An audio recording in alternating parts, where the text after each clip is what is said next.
Cute, sexy, and fun. You're watching CSF Nation's own WMK TV, Channel 90.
Needless to say,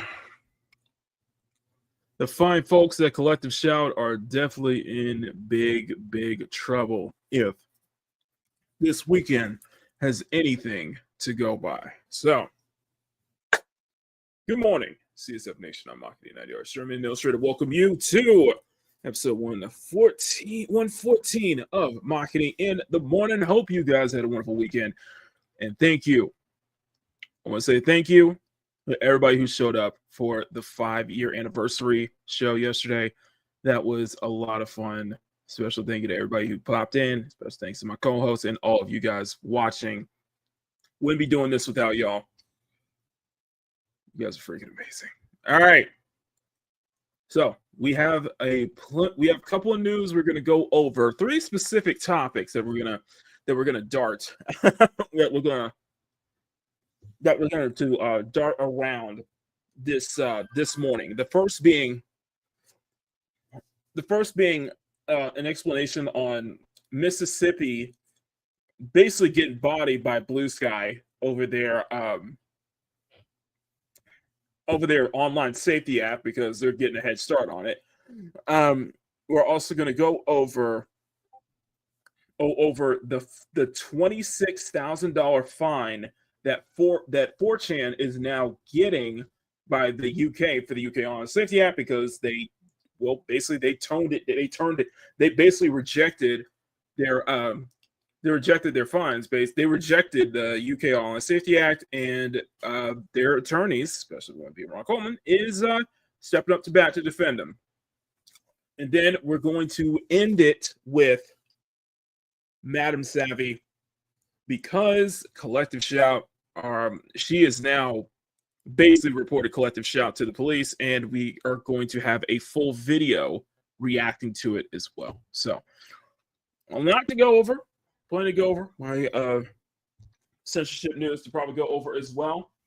So, and of course, with the topic of censorship, that does mean that this show will likely be throttled. So, I really appreciate that. If you guys can really help boost the engagement, let's get this video in. Let's get the stream into the algorithm. So help boost the engagement, guys. And how do you do it?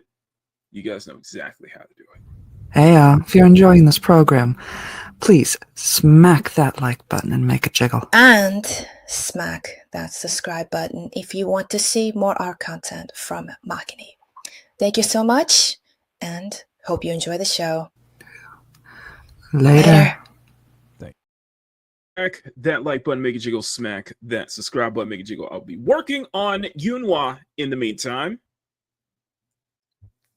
She's getting definitely getting there, I gotta say. So anyway, let's go ahead and switch over to the main stage. Let's switch over to the main part of the show. And I'm gonna go ahead and bring up our screens today. No, we're just gonna have we're gonna have this one track that I used for peak game. We're gonna have that on the loop. It's gonna be a little subtle background noise. Let me know if it's too loud. If not, everything should be good to go. Now, before we do that, let's go take a moment to say hi to everybody. Actually, you know what? It's perfect. Let's go back to the main stage. Let's go back to the sketch stage. Let's go ahead and say hi to everybody first, and then we're going to jump right into it. Power, good morning, and Penny, good morning. All right. I think we're ready. I think we are ready. So the first one we're going to hit tonight. First one we're going to hit this morning is Blusky. Now, I will admit, Blusky, I got to say, is a very Blusky. I definitely have to say, is a very interesting platform, to say the least. It is definitely kind of like Blusky is basically what 2017.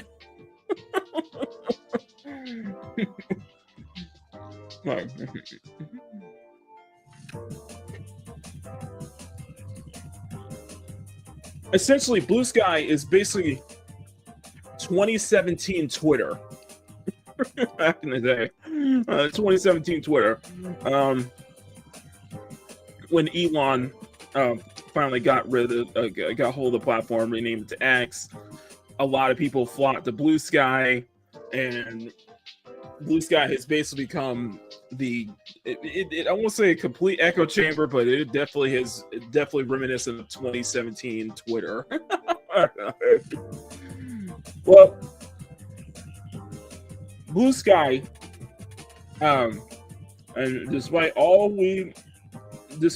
of that, we like to joke on Blusky.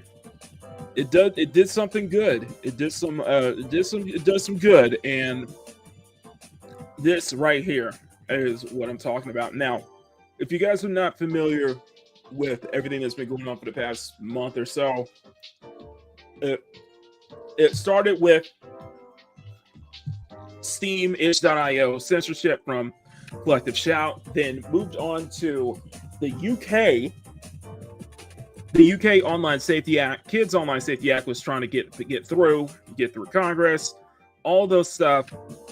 There has been a lot of censorship that has been going on throughout these past couple of weeks.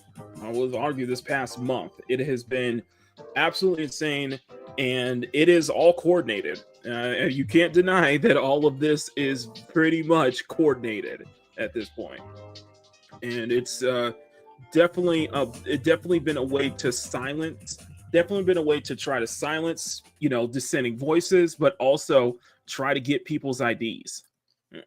Really does doing its best to try to, acquire people's personal IDs and having people, basically verify to use the internet, and that's what they want.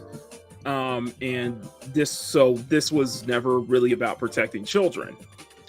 Well, in the wake of the Kids Online Safety Act, which the U.S. is trying to do what Europe is doing, in the wake of that, we have Mississippi, the state of Mississippi, decided to make like a head start with their Mississippi Online Safety Act.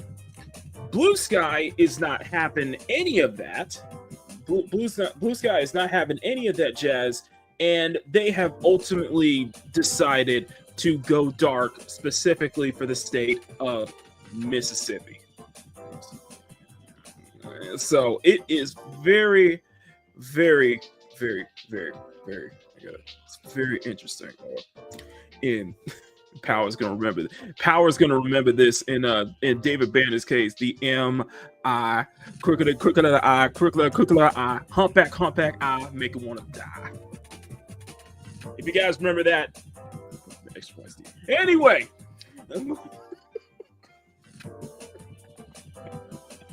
Anyway, so this is coming from TechCrunch.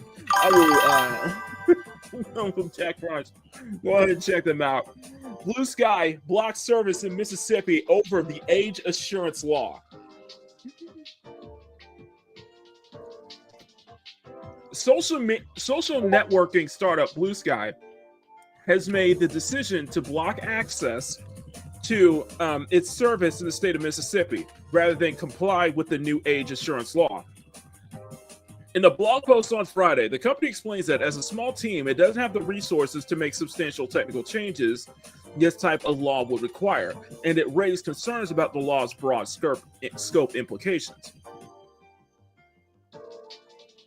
Mississippi's HB 1126 requires platforms to introduce age verification for all users before they can access social networks on Blusky.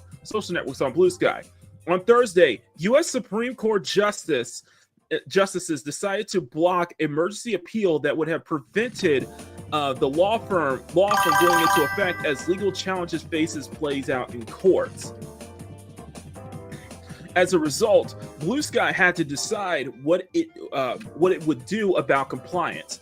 Instead of requiring age verification, users could access age-restricted content.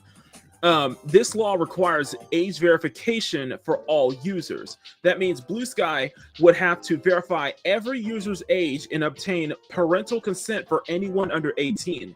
The company notes that this potential penalties for incompliance are hefty, up to $10,000 per user, which is absolutely insane. And speaking of fines, we're going to get into the 4chan. We're going to get to the 4chan part later. Speaking of which, hello to Lucky Nako, Emerald, and Riot Kitty.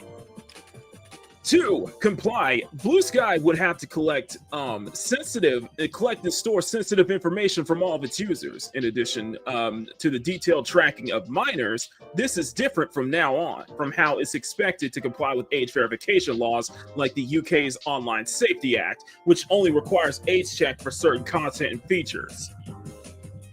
Unlike the tech giants with vast resources, there was a small team focused on building decentralized social technology as users put control. The company's blog post user reads, age verification systems require substantial infrastructure and development time and investments, complex privacy protections, and ongoing compliance monitoring. Costs that can easily overwhelm smaller providers. This dynamic entrenches existing big tech platforms while stifling on the innovation and competition that benefits users. Let me just a second. Let me make sure I got. Okay. I got my microphone settings perfect. Okay, my settings perfect. Some Blusky users outside Mississippi subsequently reported issues accessing the service due to their cell providers. There's routing traffic through servers in the state. CTO Paul Frazee responding Saturday that the company was, quote, working to deploy an update to our local location detection, and we hope will solve some inaccuracies. The company's blog post notes that that its decision only applies to Blusky app built on the AT protocol. Other apps may approach the decision differently. The post has been updated to reflect user issues outside Mississippi and Blusky's response. We're always looking to evolve by providing some insight and feedback. Oh, TechCrunch. But yeah, that is the end of the article. Big thank you to TechCrunch for Now, from my perspective, I see this as I wholeheartedly agree with Riot Kitty. I see this as a W. This is definitely a W for Blusky, basically standing their ground. Despite how people feel about the platform, it is a W for them for standing their ground, not capitulating to the demands of the Mississippi Online Safety Act, which is just it's this whole thing with age verification has it's all a Trojan horse really. And I know I've said this multiple times, but it is all a Trojan horse meant to get your personal information, because obviously you have to factor in what are the chances of, you know, having everybody's personal information recorded and stored is a very is something that I think most people are not going to be willing to trade up that off for. It's like trading that freedom for safety and security. And something to always keep in mind is what we saw with the T app a couple weeks back: the chances of a potential data breach, the potential chances of your information getting out to the public, the chances of all that personal information stored actually being sold to third party and such like that, third party investors and such like that, and on black market and such like that, because people sell their people's data always gets sold. So that means a lot more annoying advertisers and shit like that. And plus, having a record of just people's data like that, and especially their personal data, for a lot of people, that's not a good trade-off. It's not a good trade-off at all. A trade-off at all. And it never really was about it goes back to the whole thing with, is it really about protecting children? Are you really protecting children with these acts, with these with these bills, with these regulations? I think the obvious answer is no. I don't think so at all. In fact, I see Power sent me a link. I'm gonna check. Power just sent me a link. So I'm gonna check that real quick. Let me blow this up. Power knows what I'm talking about. Power knows what I'm talking about. Shout out to you, Power. Shout out to you. Power knows what I'm talking about. Anyway, but yeah, I think in terms of like long term, in terms of like the long term ramifications, though, I think in terms of just like the long term ramifications, I do see more states. I do see more states wanting to. I can see more states trying to push their own version of the UK Online Safety Act. I wouldn't be surprised California tries to do that too, but we'll see how that turns out. But I wouldn't be surprised. I'm just saying. I think we're going to see more and more. I wouldn't be surprised if more states started kind of following suit. And this whole thing, and it just opens up the whole issue with the internet, of just wanting to have the internet feeling very regulated and having to feel more centralized, a more centralized internet, which I think ultimately nobody wants. Nobody wants this more, centralized internet, more fractured. The internet is going to become more fractured because of acts like this, and I'm happy to see that, sites like Blusky are pushing back against it. So it's a very interesting situation. We'll see how, if either Mississippi, if the state of Mississippi is going to, stand headstrong with their act they're trying to push, or if they're gonna just if they're going to have to capitulate and just let Blusky and just throw it all out the window. So very interesting. So let's go. Let's see who's gonna see Lucky. Like I said, Lucky Nico. Hello to Lucky Nico, Emerald, and Riot. Riot is saying we're a W for Blusky. Sadly, an L for Mississippi. She's saying, God, this age verification is going to be states level, isn't it? And yeah, that's it. Once it goes state level, this ain't good. Once it goes state level, this is definitely going to start getting more and more into cyberpunk territory because Jesus, it's crazy, man. It's crazy. Eli, good morning. They said they want to push Agenda 2123. Yeah, they want a social credit system. Yeah. Basically, they're trying to speed run. They're looking at China. They're all looking at China and just like using it as an instruction manual. They're all looking at China just to treat it as an instruction manual with the social credit system, because that's what it leads. Because that's where it leads to. That's really where it leads to. I'm at Jim. Nice. And boom, there goes Dynamite. Clarence, good morning to you. Okay. Let's go. So that was the first topic we went over. Let's go into. Sorry. I went blue. I went full screen on mine. That's not what I wanted. No. Let's go full.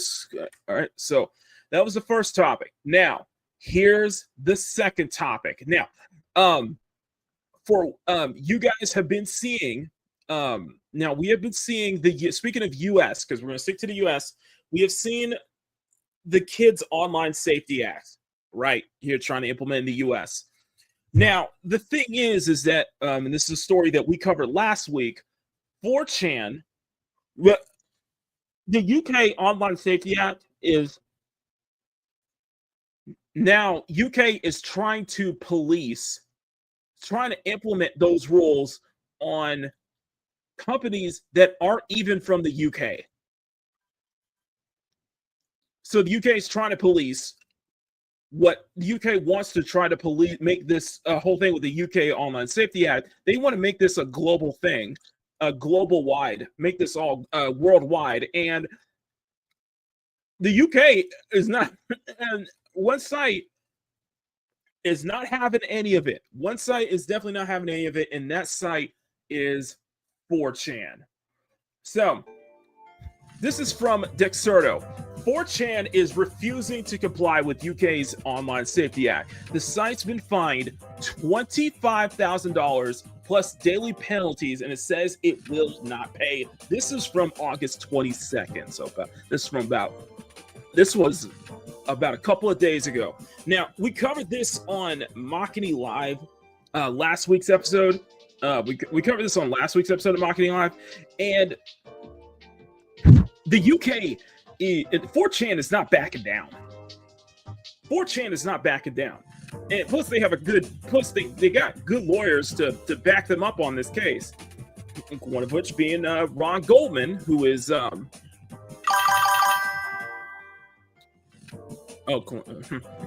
of which being Ron Goldman, who is also Smash JT's lawyer in his lawsuit with Alyssa Mercante. 4chan has basically told the UK to shove it right where the sun don't shine.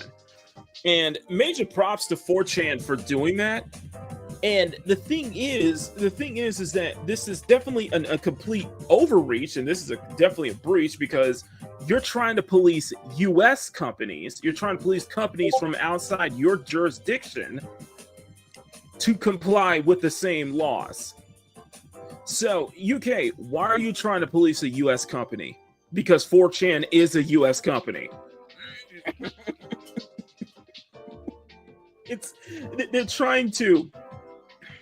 They want to fine 4chan for not complying with the Safety Act, and 4chan is basically telling them to shove it.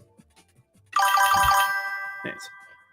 And now 4chan, and now the UK has basically revealed that they want to fine the company $25,000 and $25,000 plus extra fines on top of that. We don't even know how much those extra fines are going to be either. And the UK and 4chan is refusing.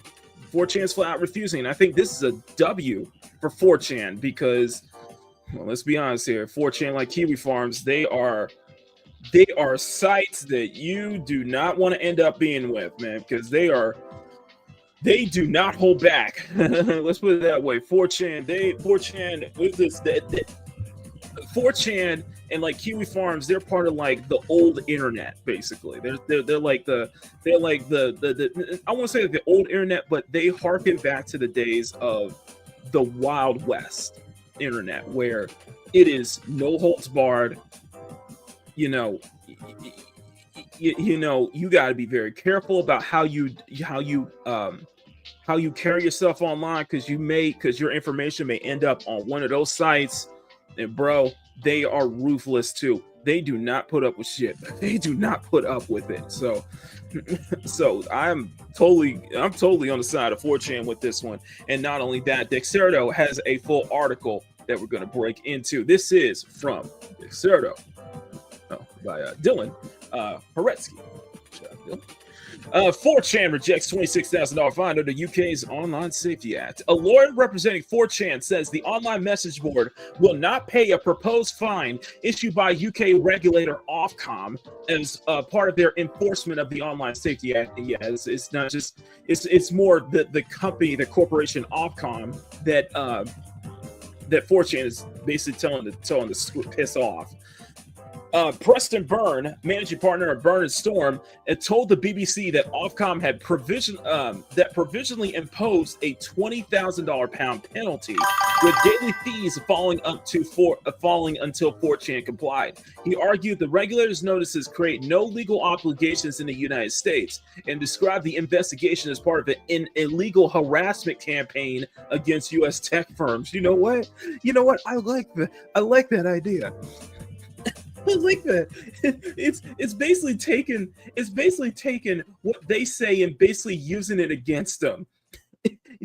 So in a way, the 4chan can treat this as a harassment campaign. Ofcom is harassing 4chan. I think that is absolutely diabolical. That is absolutely diabolical. He argued a regulator. Yeah. Ofcom opened an investigation into whether 4chan had met its obligations under the Act, which requires platforms to protect these users from illegal content. In August, the regulator said it issued a site provisional notice of contravention for failing to comply with 2 requests for information, and the legal team pushes back. 4chan's legal team, Burn and Storm, and Ron Coleman, shout out, Coleman Law, has also released a statement on X arguing that a U.S.-based company, the site is protected under American law. They warned that U.S. courts would not enforce foreign penal fines or censorship codes, and said they were prepared to seek relief in federal court. This is from Preston Byrne. And Preston Byrne, if you guys really want to get into this, follow Preston Byrne on Twitter. He has been on fire recently. Preston Byrne PC, Burn Storm, and Coleman and Law PC represent 4chan. We issued this statement on behalf of the client in our response to reports indicating that the UK Office of Communication, Ofcom, intends to fine our client. Ofcom maintains the Online Safety Act, which regulates platforms to protect UK-based users regardless of whether a service is incorporated. The Online Safety Act went into effect in UK back in July and has since then led to quite a few platforms expanding on their age verification. For example, Xbox implemented a new age verification process that users must complete by 2026, or they'll face limited social features on the Microsoft console. Yeah, it is.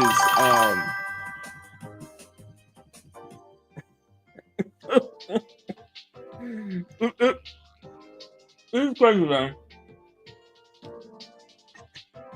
It is crazy, and we're gonna go back.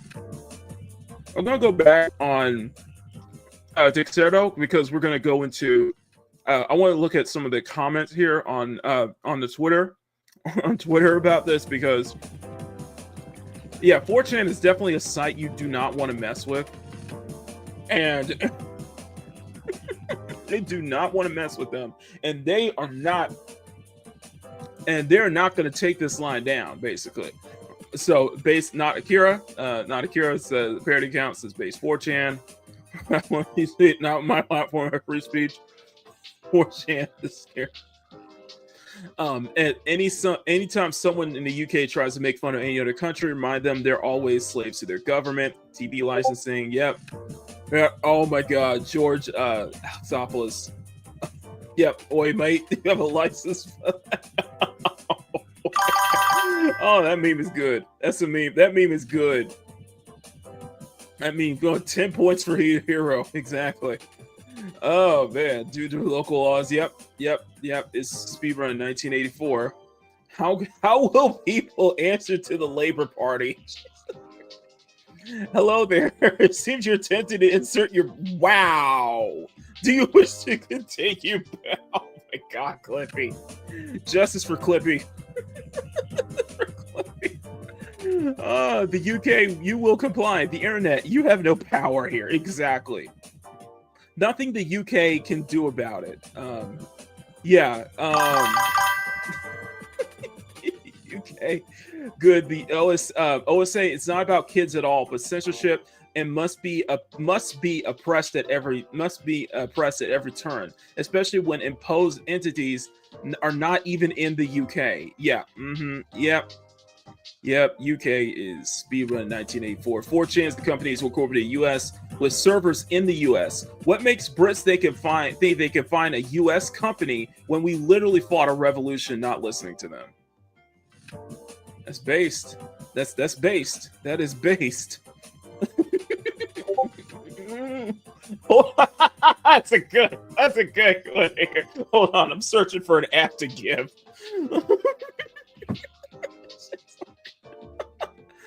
Oh man, oh the memes, bro. The memes, bro. The UK, you just cry harder. Oh man. Babe, yeah, babe. Or base. How would you ever force to find 4chan be like, screw you? Damn. This is a good one. No company should be forced to follow these rules or even fined as they aren't even located here. By all means, block the site, practice censorship. People will overthrow oppressive governments like that, and it's hilarious they think they have a foothold like that. It is ban the UK government instead. Yeah, UK is literally speedrunning 1984 at this point. It's just freaking sad, man. It's just freaking sad at this point. So, all right, let's go ahead and get into let's see what the comments you guys have to say in the comments about this. Grumpy, good to see you. Do they need a reminder? Do they need a reminder of why we became the U.S. for a reason? Well, it's not that they need a reminder. Well, actually, I think they need a firm reminder. I think the pushback just needs to be more louder. I think we all need to just kind of be a little bit more ruthless about this censorship, you know? To have a more ruthless pushback and tell them to piss off. Tell them to get out. That they have no power here. They're trying to do this on our home turf, and sites like 4chan ain't having it. I bet you if they try to do the same thing like Kiwi Farms, they ain't having it either. Reddit, all that stuff, man. This is what's happening, man. This is what's happening. We saw this years ago. These people sounded the alarm, carrying the canaries in the coal mine years ago about this. And now everything's coming home to pass. Everything's coming to pass at this point. So I don't know. 19.4 speed. Like, man, it's crazy. It is absolutely crazy. Anyway, we do have one more topic I want to go over. I know we're kind of getting quick with these. I'm noticing that we're getting pretty quick when it comes to covering these topics. So we're kind of just breezing through a good chunk of these. But the third topic and the main topic that we want to go over is in regards to our favorite new feminist organization, Collective Shout. Now, Collective Shout do not need any introduction. Okay, they do not need any introduction. They rose to prominence this year with the banning of No Mercy on Steam, and then going after payment processors to force Steam and itch.io to basically ban a bunch of adult games, at least like thousands of adult games in the process. And now, granted, a lot of those games weren't even adult to be. Some of those games were caught in the crossfire. Some of those games were definitely caught in this crossfire. And since then, Collective Shout has been, the blowback against Collective Shout has been nuclear. It has been nuclear, and they continue to double, triple, quadruple down, quintuple down, and they continue to play the victims. That's the thing. They continue to play the victims. We got 60 people watching. Jesus. Good Lord. Anyway. No, they continue to double and triple down and quadruple down, and they continue to play the victims. Not only that, they want to use ad hominem attacks. They want to be very disingenuous with their clapbacks, and they want to try to create this rise of like GG3 when I think we're still in GG1. But they want to. I stood by what I said back then. I stood by what I said a couple weeks ago.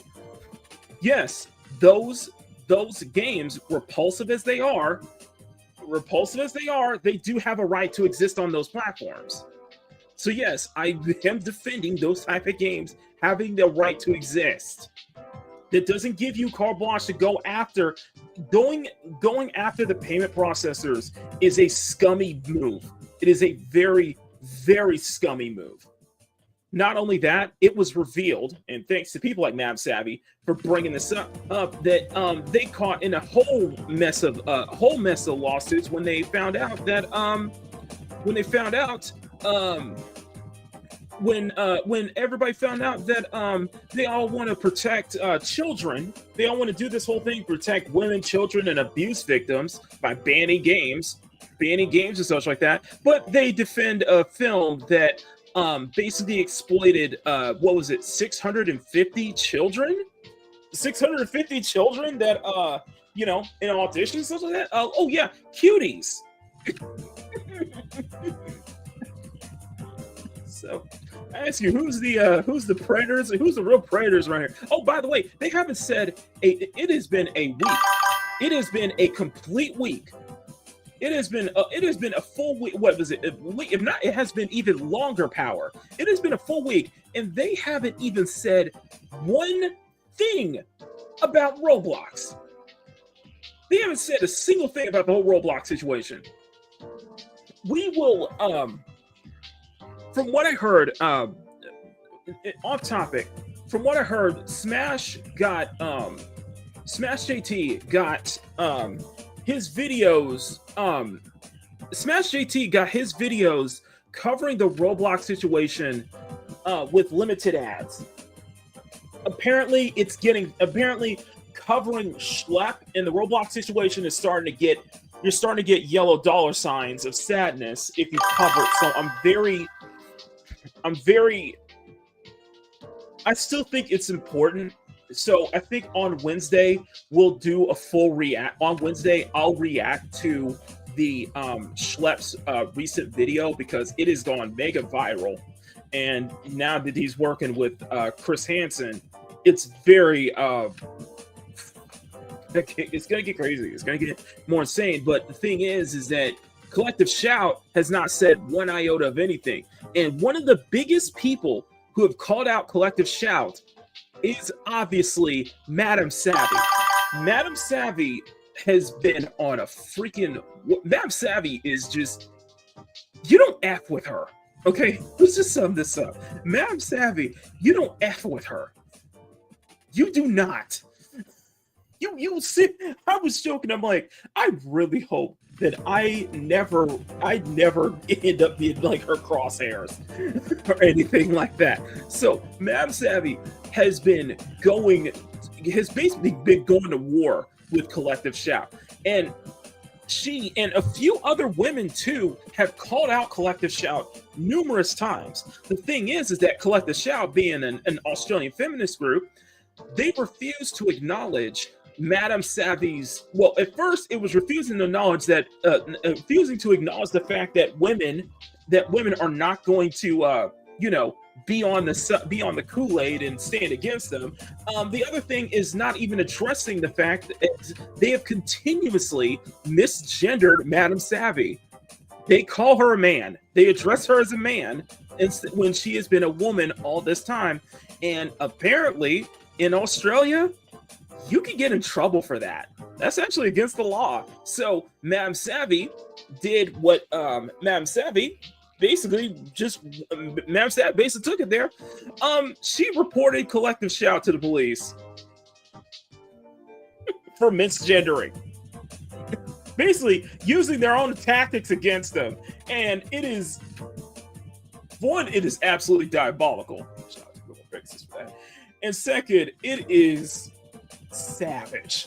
Absolutely savage. So what we're gonna do is we're gonna do a video reaction. We're gonna react to Madam Savvy's latest video, and I'm gonna put a link to Madam Savvy's video in the chat so you guys can watch it as well. Please subscribe to Madam Savvy. Follow her on Twitter as well. She is just on fire. Absolutely on fire. Just freaking killing it. So we're gonna do a live reaction to Madam Savvy. Definitely check out the full video. Shout out to Madam Savvy. The video is doing very well, by the way. It is doing pretty damn well. So it's gonna be a fun little video to check out. So shout out to Madam Savvy. Check out her channel. Link is in the description, in the chat. And follow her on Twitter. So Madam Savvy, take it away, please. I'm being framed and vilified by Collective Shout and their ridiculous friends. Not only have I been portrayed as a man by Collective Shout on their website, violating Australian law as they misgender me with intent to vilify, but now their friends are doing it too. Yep. And it is getting a bit dangerous. The language is ramping up, and here is a group that claims to be against online hate, spreading lies to me. Not only do they not actually prove anyone is lying in their big long blog post, but they also claim that I am personally responsible for the hate and violence Collective Shout is getting. They do this while also censoring me, as if hiding my username and the fact that I'm speaking of Melinda is going to change anything, but they do this to intentionally portray me as a man because the minute that they say a woman is pushing back, they lose their narrative. Remember, they're trying to paint men as the antagonizers, but if they attribute an incitement to violence to a woman, people are going to ask questions. Also, please show me where the incitement to violence was, because there is none in that post. If anything, you just actually make people want to poke holes in what they're doing. Not only is everything that I said true, because they are Melinda's own words, but you can see it for yourself on the websites. So I'm not really sure what misinformation is being spread by this NGO. I went and read parts of her books, read her own tweets, listened to her. Not once have I misrepresented or misinterpreted her stances. Why is this language important? Well, because they're currently framing themselves as something that they're not. These individuals are not victims, and they're certainly not suffering. But if we take Corali's screenshot as truth, then they are actively gleeful in taking money from women who are far less fortunate than them, who are dipping into their savings. This is not a good look. This group has an annual report that claims nearly $500,000 in donations were given to them, and they do not have full-time employees. So where is that money going, given all they do is blog post and send emails from the comforts of their AC-filled homes? Oh, by the way, this is not Collective Shout is not a non-profit organization. When they have people within, when they have specific, profits and such like that, and the fact that members of this organization are also a part of the Australian government too, they're not. It's a complete lie. They're anything but a non-profit organization. Clarence says, we reached stage 6 of the Fantastic Inferno of Duante Inferno hearsay. The feminists go to war with other women for not complying with them at the same time. Team women are... Bro, I can't tell you what's going on right now. You can't make this up even if you try. God damn it! You can't make this shit up!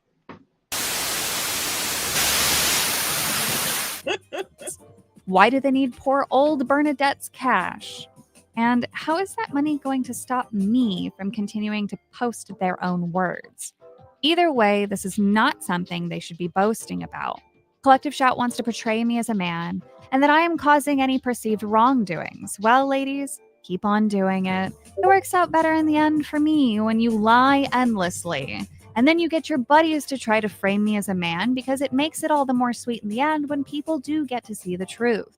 If they're willing to lie about me in such a small way, what are they willing to lie about in a much larger way?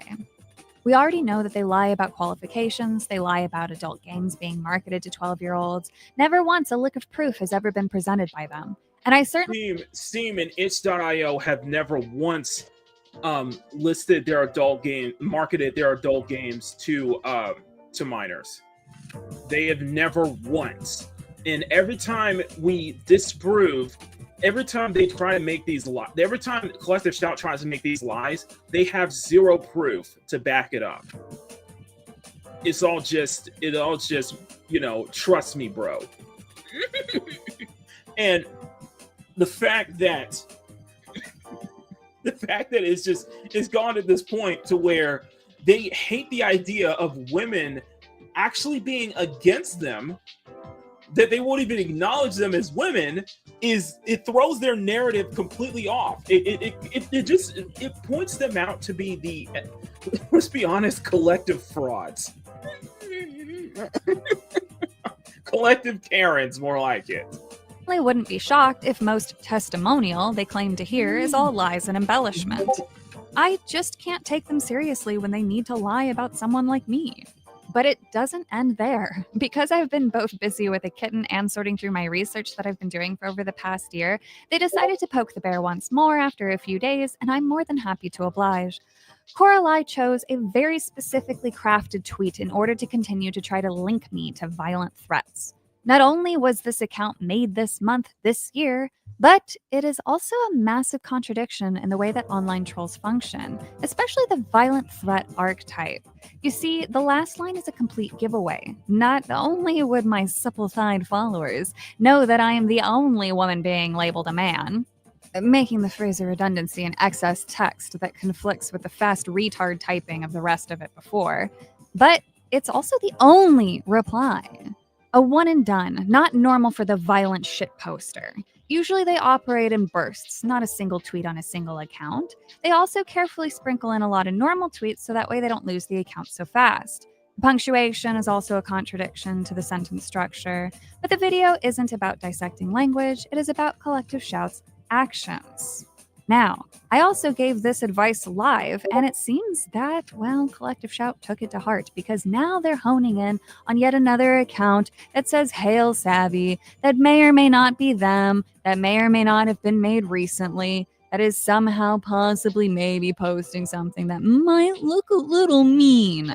Unsure, don't care. Point being, they're intentionally choosing individuals or creating posts to reference me.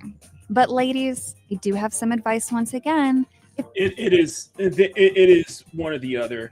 They're selectively picking, and we see this all the time. We see this all the time where there are people who are playing the victims. They are selectively picking the most ridiculous and extreme post. They would point out the most ridiculous and extreme posts and try to label an entire group as that based on just those outliers. When it's like, it's clear these are just ish posts. These clear are just not, real accounts. Or either that, they will go out their way to make fake accounts, making those extreme comments to try to paint to paint one group or try to paint one person in a bad light. Yeah, people see through the veil. We see the Karens behind the curtain, Collector Stout. If you're going to fake accounts, turn off the location data. I've seen a bit too many brand new accounts trying a little too hard, being a little too close to home for you. Anyway, collective shout are the useful idiots in the grander conversation relating to Roblox as Melinda sits on the shareholder board for whatever reason of the age verification trials, which will be used to shape the age-gate legislation Australia plans to implement. Yep. She's not only part of the grand global wheel that is crushing everyone, but she's doing their work without realizing it. So yes, we will continue to expose them, their beliefs, their connections, but over the coming weeks, I wouldn't be shocked if things ramp up against me and I am mass reported. In the event that I am indeed mass reported and I lose access to my accounts, there are some people who have access to my personal comms, not Discord. I mean real measures for communication and whatnot, and they will help verify any secondary accounts if I create any, if needed. As of right now, I have none. So be sure to double check usernames just in case any scam crap is floating around. I hate to have to say this, but I've crossed that threshold on X, so I have to sort of watch out for impersonators, which is very lame. Unfortunately. Anyway, less of a fun video, more of a, oh great, we've entered that stage of the cycle. Instead of backing up their claims of misinformation with evidence and corrections, they have only doubled down on stupidity and lies. Sorry, ladies, I can't keep focusing on you forever. I have much bigger fish to fry, but thank you, really, truly, for helping me get everyone against Visa and MasterCard. Without your ignorance and wanting to ban some of the biggest and most beloved games out there, I could have never gotten this many people to care because, to be quite honest, the not safe for work game market is actually very, very small and very niche. Yep. But thanks to your ignorance and addiction to power, this has now become a global conversation, and I have actually been afforded the honor of being able to interact with politicians globally because of it. And here's the thing. Yes, it is the not safe for work market is a small and niche market. But the fact of the matter is, if you think that you can go after the low-hanging fruit and expecting nothing, not expecting any form of pushback in return, you got another thing coming, to be honest, because even the low-hanging fruit has its own market and fan base, and when you try to go after not safe for work stuff, people are going to revolt. It's like that thing that he said the other day, and like, what help pushes that violence? Let's be honest. Violence and titties push innovation. It pushed human innovation. Let's think about that. Violence and titties push human innovation.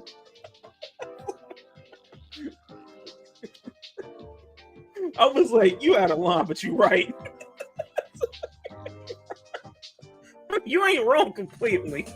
If you actually sit and think about the feats of human innovation that we've experienced over the past couple of centuries, if you think about feats of human innovation, guaranteed a good chunk of that was influenced by either violence or influenced by titties. You try to go after both of them. You stifling the evolution of humanity, basically. How was Blender approved again? Exactly. Argo made a good point. Not safe for work and political incentives are the first to go. Also, how was Blender approved again? Yeah. Guess what? A lot of our software was improved because of that. I'm just saying, violence and titties push human innovation. Okay, let's put it this way. Violence in the female form push human innovation. Those are tenets. That's the tenets of the CSF Nation. That's the tenets of the CSF Nation was built on. Specifically the female form. Me. One single little tiny 106-pound woman in her basement with a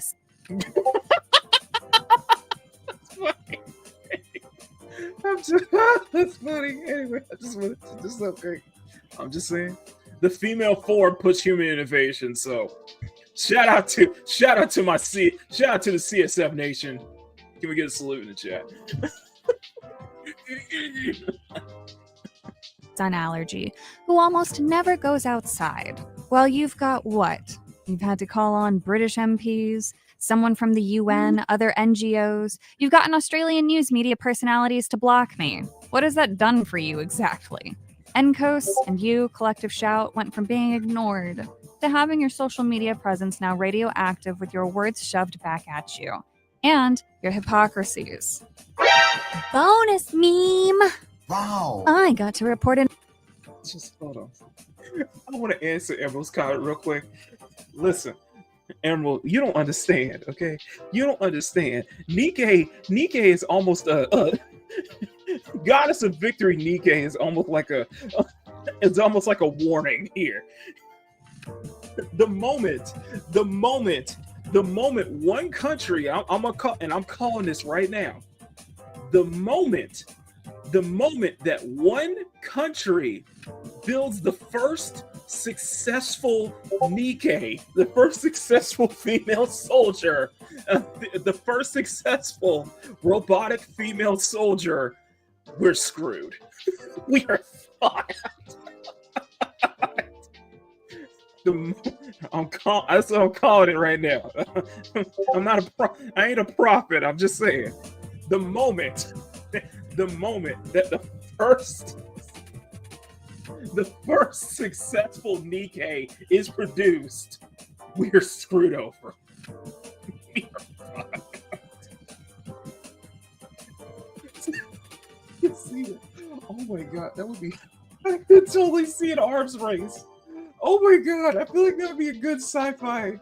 I think it would be a good idea. It would be like an arms race. It'd be like every country having an arms race to build the first successful Nikkei program.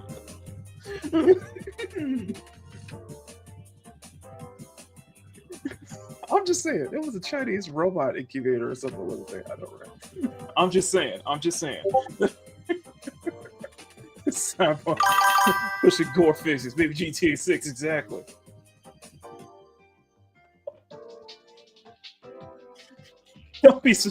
I'm just saying, don't be surprised if we start seeing don't be surprised if people start building Eves, you know? Start seeing it. If the first country builds a successful Eve, true adult human. individual to the UK authorities for the crime of misgendering me repeatedly, multiple times. And the only reason why I'm even bringing it up in this video is because they're directly related to Melinda of Collective Shout. I'm just saying, robot waifus will either save the world or completely destroy it. I wonder if the police will cause a little impedance upon her appearance. Who knows? But I do find it funny that all of the worst people in the world just default to calling me a man for the small crime of being a woman who disagrees. That was Ma'am Savvy, bro. Anyway, that was Ma'am Savvy. Oh my god. I'm joking. I know I'm joking. It's just crazy, man. It is freaking crazy. With just everything that's pushing back. Ma'am Savvy has been focusing on everything else. I'm just kidding. Ma'am Savvy has definitely been keeping a close eye on everything that's been going on with Roblox, with all of the Roblox, with everything that's been going on. She's been one of the first people to really sound the alarm on Collective Shout and mounting that strong pushback. And the fact that, you know, we need more women pushing back against this is very it's very needed. It's much needed. Whew. So I realized that we just went through. I just went through like our entire. I just realized we just went through our entire talk for today. So I want to go on to one little off topic. I want to go into one little off topic today. One little off topic is out of the censorship, and we'll I'll keep this focused. We'll still keep the topics here. Sorry, I'm going off on a tangent. I'm all over the place, but no. I do want to get into when they go after internet artists, it's over. Yeah, it's over. It's not. Yeah, what we saw with Patreon, what we just saw with Patreon, what I reported last week. Yeah, man, it's just getting crazy. Like the whole thing, like everything is just getting just all over the place at this point. And one thing that I want to allow me to self-indulge just for a moment, because something else happened. And no, I'm not talking about the Twitch. Well, the Twitch botting situation is insane. The whole Twitch getting rid of the view bonds and stuff like that. But we've been having crash outs. Lately, and you know what? I don't want to ruin your Monday morning with just senseless dribble, but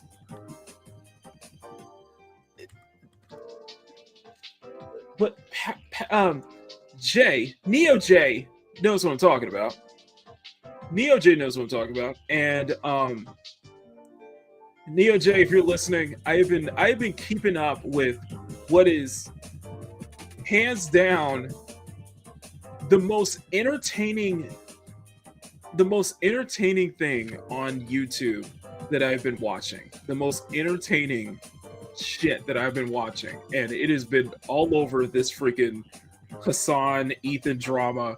So if I could get permission from you guys to let me self-indulge in just a little bit here. If you guys want to react to if you guys want to do a reaction to the recent Hassan drama, let me know. 1 in the chat for yes, 2 for no. Otherwise, we'll just keep at it here. I'm getting close to the light. Might as well. Listen, it is. No. We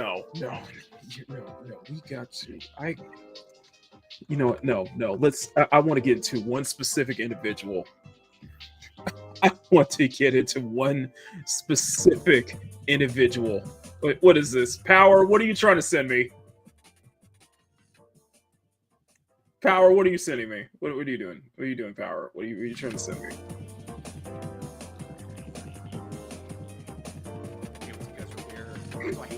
You want to do it? You want to react? Okay. You know what? You showed me the red video. I did see the red video. And it backfired horribly. Yes, it did.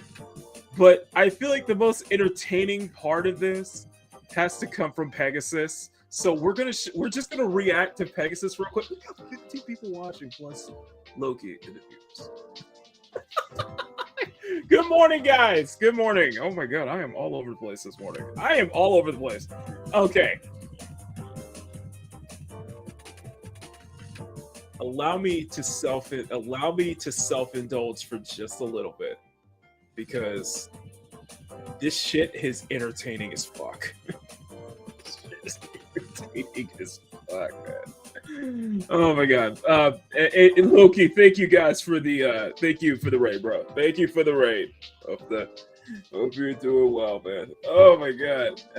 If you guys missed the you guys missed yesterday's 5-year anniversary of Makini Live, go ahead and check that out. It was so much fun. I really love SlopTubers lately. I do too. I can't help it. This is entertaining as hell. So you know what? Let's do it. Welcome back to a series. Let's do it. It's entertaining as hell. So we're just gonna mess around. What I'm gonna do is I'm gonna keep this on. Just it's entertaining as F. Okay, I can't help it. See you, Makini. I gotta drop that time. Okay, have a great rest of your day, Riot Kitty. Good to see you, Loki. Good to see you, man. We're about to enter the slop, so leave now while you still can. Welcome back to a series so epic. We've reached 100 episodes. In today's video, Asmongold is calling out Hassan for pretending to be some sort of main character superhero. He's responding to Hassan asking why none of his content creator friends are defending him. Hassan has called out XQC for apparently only doing... Listen, I can't explain this enough. Okay, I can't explain this enough. This. And you know what? Moving forward, I'm gonna limit to this like once a week. I can't explain how entertaining this whole thing has been, and it all started with what was it? It all started with that Anissa's husband's content cop on Ethan. I can't believe what I'm seeing. Plus, it doesn't. Plus, you call. Plus, it's surprising that Twitch, Twitch is already under some fire right now. But it's not surprising that, Twitch is not even in bigger trouble, especially after what Hassan said last week, calling Ethan's wife, Hila, a valid military target. It's crazy, man. It's crazy. Doing transactional relationships, and he started a massive beef. XQC has responded calling him a hypocrite, saying he only collabs for personal gain. They go back and forth, and XQC calls him a jealous liar who promotes terrorism. Hassan calls him racist in response. Twitch is finally cracking down on bots, and a lot of people are being exposed. Hassan is calling out Asmongold and Tectone for being botted. Local idiot iDubbbz is apparently making a video about the drama surrounding his wife Anissa. Subscribe or you actually have to get a job. I said the J slur. Jimmy Jelly Jenga Jellywig. Let's up those numbers!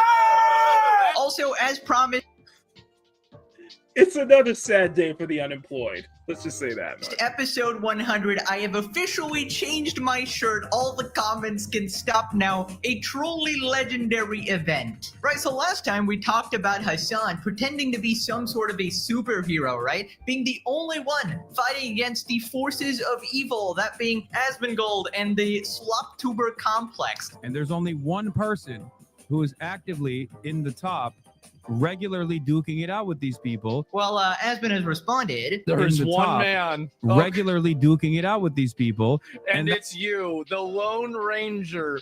The thing is, it's just been interesting. Okay, it's been very entertaining. This whole thing's been very entertaining, and the funny thing is just Hassan has this,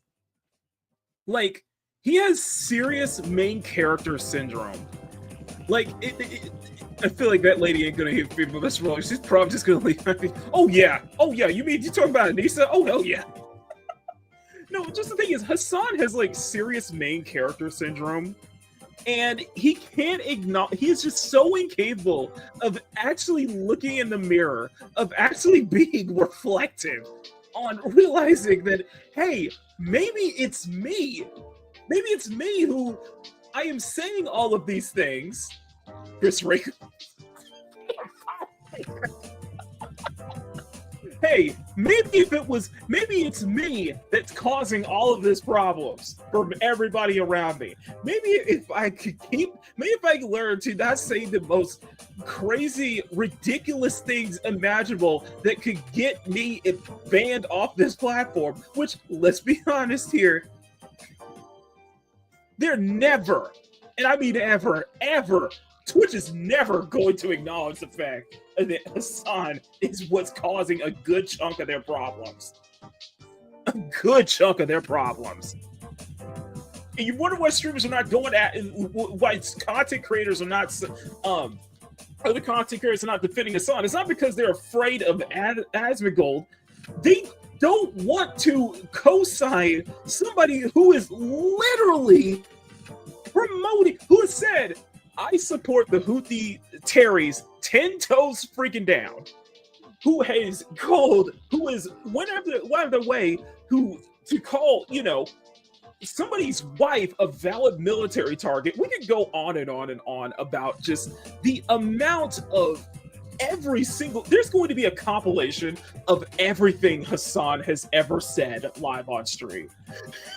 And it doesn't help the fact that it only furthers the fact that, and of course I can't bring up the fact that one of his orbiters said something about publicly said something about Jews being a I can't say that, but he said that publicly and was only banned for a week on Twitch when he probably should have gotten a lifetime ban, when others would have gotten a lifetime ban. It helps to miss the fact that Twitch is, let's be honest, Twitch is a very anti-Semitic platform. And it's a lot thanks to Hassan. Just saying. Singular Avenger, the man who stands against the mountain. Stop, just please, can you just fucking, please stop this. Please fucking stop. Remember whenever he watched the Superman movie and he said, oh, I can really relate to Superman? Oh, shit.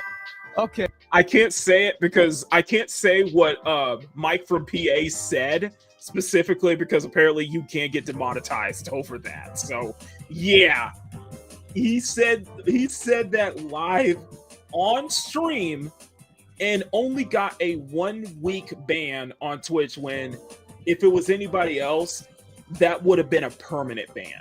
It gets all right. Yeah. That person is ritualistically humiliated with ridiculous smears over and over again and turned into a toxic pariah. Well, maybe you shouldn't be doing crazy shit, and you smear other people all the time. You do this all the time. You make shit up about people constantly. You do, and you know you do. No way. Are you telling me that Hassan is not actually Superman? You're telling me he isn't the sole revolutionary, the main character who is saving the world from all oppression and all forms of violence? There's no way. Hassan told me he's literally a god. There's no way, guys. I, as a Hamas Piker supporter, actually thought that he's the only one brave enough to stand up to the far-right Nazis, being Ethan Klein, of course, and this guy who plays video games. You know who Hassan actually is? He's like that toilet plunger guy from Codename Kids Next Door. He's literally Toilinator, dude. He legitimately, like, he's an absolute embarrassment, but legitimately thinks that everybody should actually take him seriously, bro. Right, so then he talks about harassment. They don't actually understand where that silence comes from these other content creators. They don't see. I think this goes both ways, by the way. I think there are a lot of people who would speak up and be more critical of Hassan, sorry. But they're also afraid of his fan base because of how much he weaponizes his fan base on Twitter. He will constantly do that. He'll do that all the time. Like, the moment somebody's oppositional to him, he'll retweet them, he'll make posts about them, he'll talk about them, and then, like, also people in his orbit will say things that are a lot worse than what he says. Yeah, such as, insinuating that Asmongold,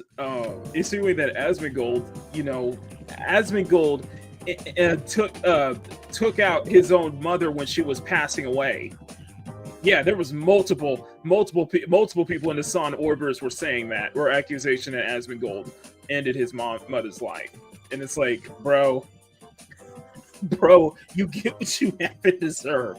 Looking at you, Casey Tron. Lay off the bong hits.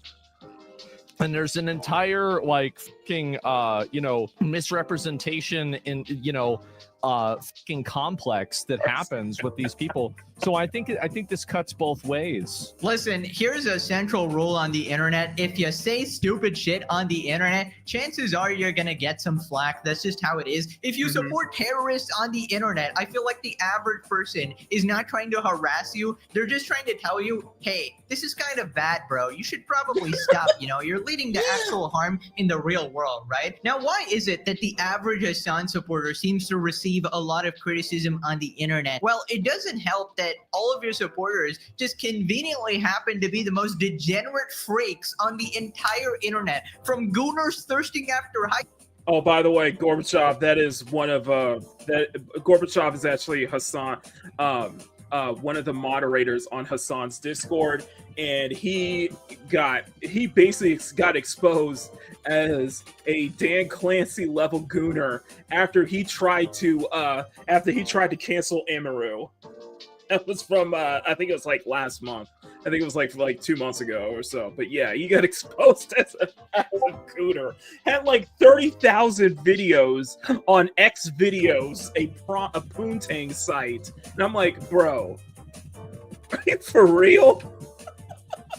Schoolers that was literally your mod, to people wishing PTSD on veterans, to psychopathic stalking, doxing freaks, to people taking money from charity, to people talking about Jews in that manner, which I can't even mention, which is so annoying. Yeah, like all of your company just absolutely sucks, man. It just happens to. I think we could find a correlation. I think we could find a correlation in that if you are a Hassan orbiter, your life is pretty much ruined. Your life is pretty much over. If you're a Hassan orbiter, your life is pretty much over at this point. To be the case that all Hassan supporters are degenerate freaks who should not have a platform, it seems like. People responded what Hassan thinks he is versus what he actually is on Windows God. The ultimate SpongeBob reference here. By the way, guys, I gotta point out that this is actually an inaccurate reference because this sting is from the king of all jellyfish, Jellywig. And Jellywig would never sting Hassan. He would suck him off. He would never sting Hassan. So therefore, inaccurate, although I see what you were going for. Now, also I gotta mention this. So we got 17 people watching. Listen, thank you guys so much. Smack that like button, make it jiggle. Smack that subscribe button, make it jiggle. And I didn't get a chance to say this yesterday on Makini Live, but take it away, Jellywig. Dangerous. Let's up those numbers! That's not good.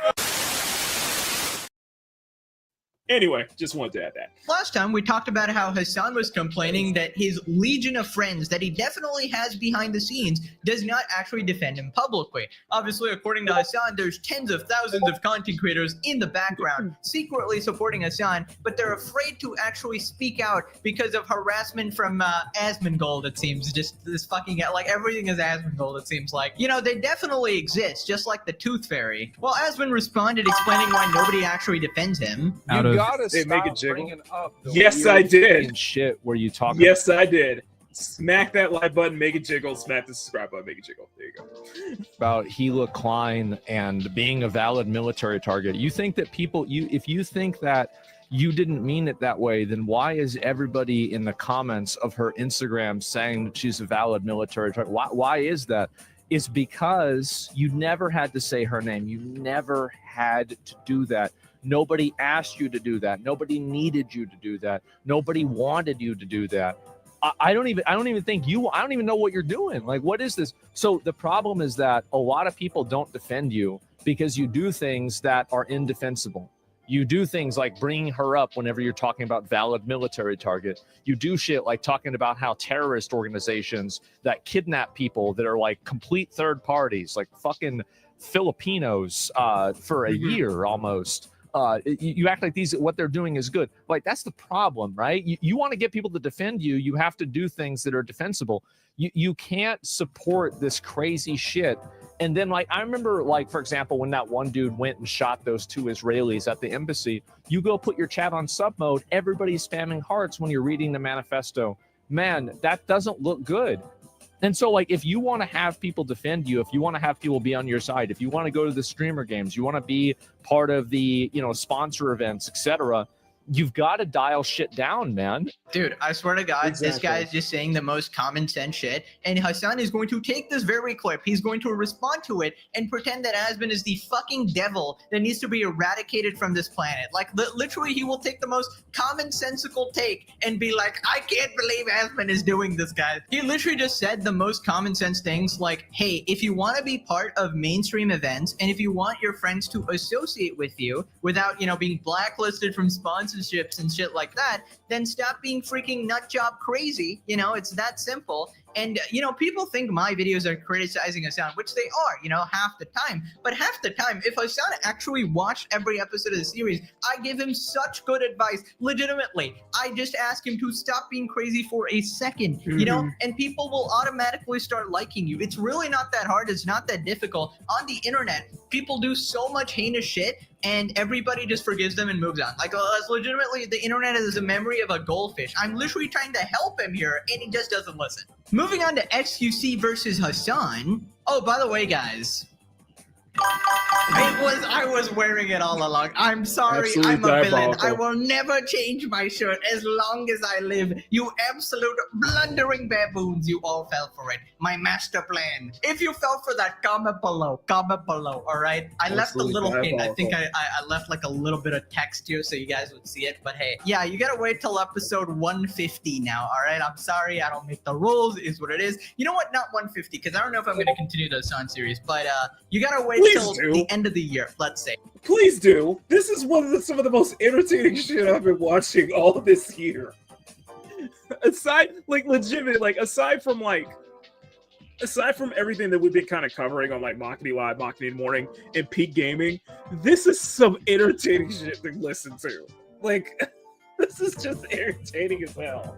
We don't even cover like streamer drama. We don't even cover like streamer like slop tube drama. But this is just entertaining as hell. The end of the year, all right? January 1st, I will be changing my shirt, all right? Legendary day. Ladies and gentlemen, feels good to be back in my home turf here, all right? Anyways, XQC versus Hassan. Basically, Hassan called out XQC, blaming him for a lot of past drama. Essentially, Hassan said that they actually used to be friends, but because of XQC turning relationships into this transactional thing, they stopped being friends or whatever. Now, XQC responded, absolutely crashing out on him, calling him a liar, and then calls him out for like promoting terrorism. It's a hilarious clip after this, but a lot of this stems from XQC actually getting $100 million to move to Kick, and that made Hassan very, very jealous. XQC dumbfounded at Hassan playing the hero role when explaining why his generation doesn't collab anymore. Oh, He yeah, thinks by the his way, I own did. perspective is the world. If it wasn't for the 5-year anniversary, I'll admit to if it wasn't for the fact that it was the 5-year anniversary yesterday, I was going to cover that because Kick is under a lot of fire. If you guys didn't hear that, apparently a French streamer actually died on a live stream, and Kick is under heavy fire right now for it. So it is not a pleasant situation to be in right now for Kick. So you guys probably heard the news that a streamer, a French live streamer, I guess they were suffering with they were being tortured by their friends live on stream and as part of pranks, and the streamer ended up actually dying. Yeah, it's freaking crazy, man. It's freaking crazy. I'm going transactional. Relationships become very transactional because, like, before 2020, a lot of content creators were just like friends with one another, like legitimately friends with one another, right? In my generation of content creators, like the top dogs, we were all friends with one another. We like legitimately hung out with one another. You know, Trainwrecks, XQC, even fucking Asmongold from time to time, and it wasn't like a thing. It wasn't a big ordeal to just like collaborate with someone, right? And at the time, their opinions weren't the way that they are. So when you say like, ew, you're reflecting on that with like today's opinion. Like, the man forget they all threw us under the bus for no reason. Buddy, did he forget that they threw us under the biggest bus that they could because they weren't making the money we were making? I mean, you're joking, right? Throughout time, I feel like those collaborations became like more serious, more professional. Like there was an expectation, Bro, that's crazy. A tit for tat. Holy crap! Are you serious? Friends were hooked up with his girlfriend behind his back, allegedly. Dude, that's crazy. It became way more transactional, right? And people got okay. This man is okay, guys. I'm gonna say it again. This man is a problem these days, where he sees he thinks that everything is his own perspective is like the world. If anybody makes transactional collabs, it's him. He's the only one who sees these things the way that.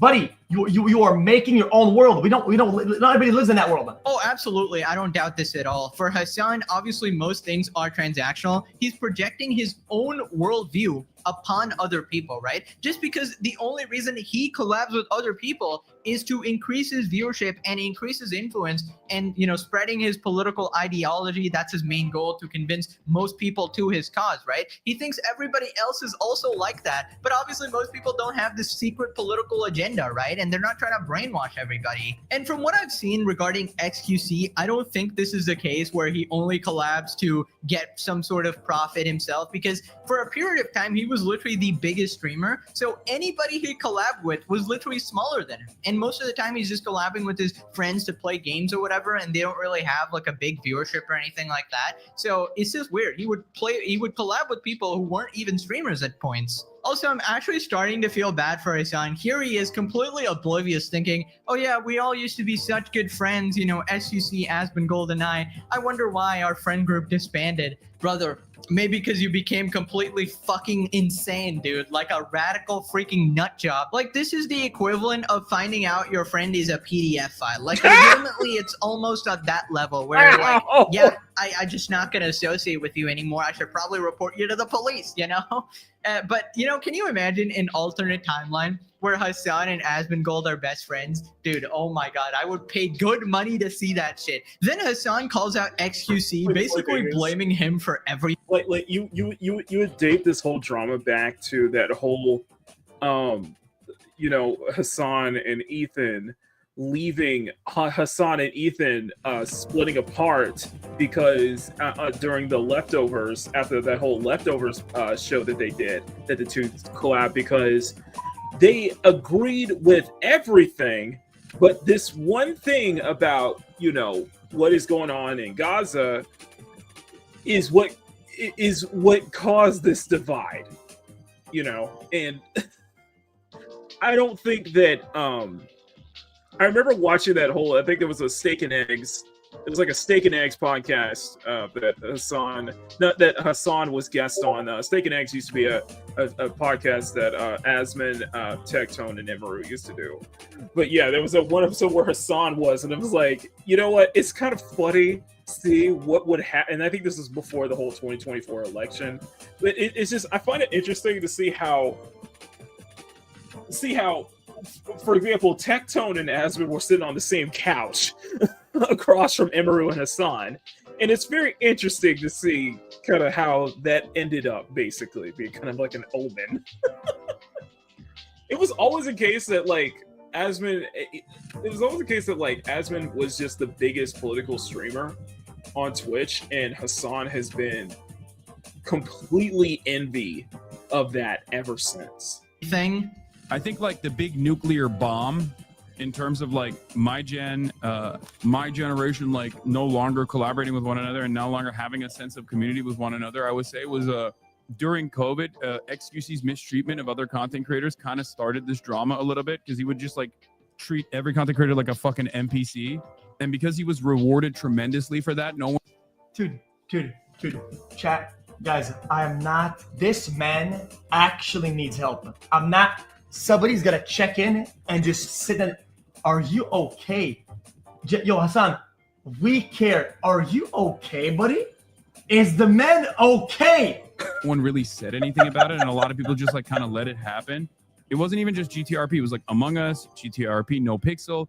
Every time there was like a serious collaboration. Like that's where it initially started. There were some people who called him out. I wonder who those people are. And you know, they got yelled at quite a bit, and I was doing that as a friend too, like at the time, because we were still close. And then after that, it just like kind of kept spiraling over and over again. Then there was the kick ordeal. A lot of these guys were getting money from a crypto gambling casino online, and you know, of course, Chat, I am speechless. This man is in another world. Yo, this has to be some psychosis. Chat, where's the camera? Chat, there's a camera in the room. Okay, is this okay? What's happening down the chat is that honestly, there's a camera. A Netflix crew is at his house, and they're filming him in a skit where he's the hero. The devil came to the platform, and I was the only one who was calling him out. I half the time cannot understand a single thing SQC is saying. That's gonna be honest. I was saying, Felix, don't do this, please.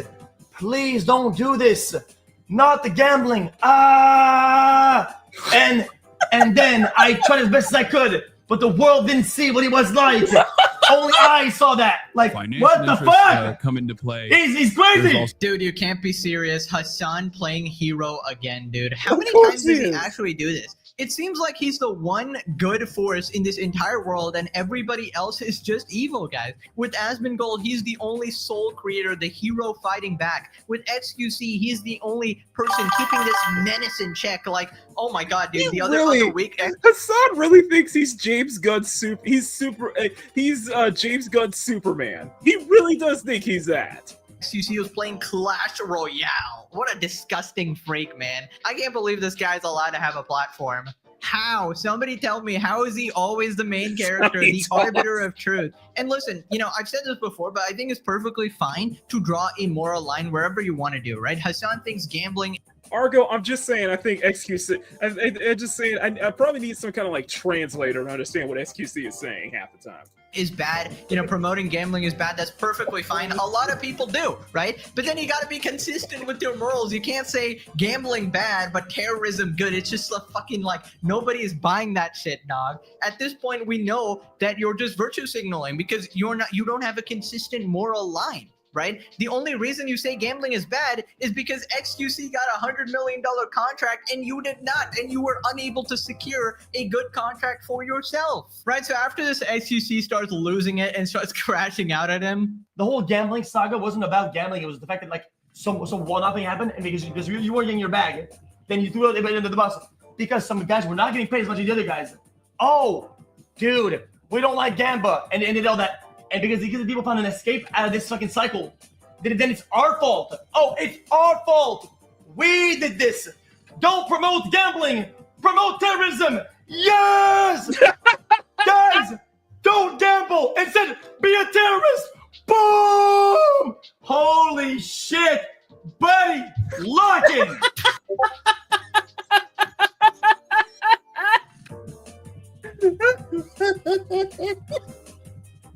Caught me off guard. That caught me off guard. That caught me off guard. Oh my god, bro. XQC is that one weird kid that is just fucking hilarious. So basically, just breaking down the XQC dialect there, he's saying that Hassan was never mad at him gambling, but he's only mad that he didn't get like an especially big deal, right? An equally big deal. XQC got $100 million that went very viral, and Hassan, we know this, right? He's the guy who brags about money at a phase party that is full of a bunch of upcoming streamers. So he's obviously holds this at a very high regard. He went and said, he's like, oh yeah, I'm the richest person at this party. So he clearly, you know, holds his position as a wealthy person at a high regard. He loves to brag about. I'm just like wondering myself. Isn't FaZe Clan consists of like younger 20-something streamers?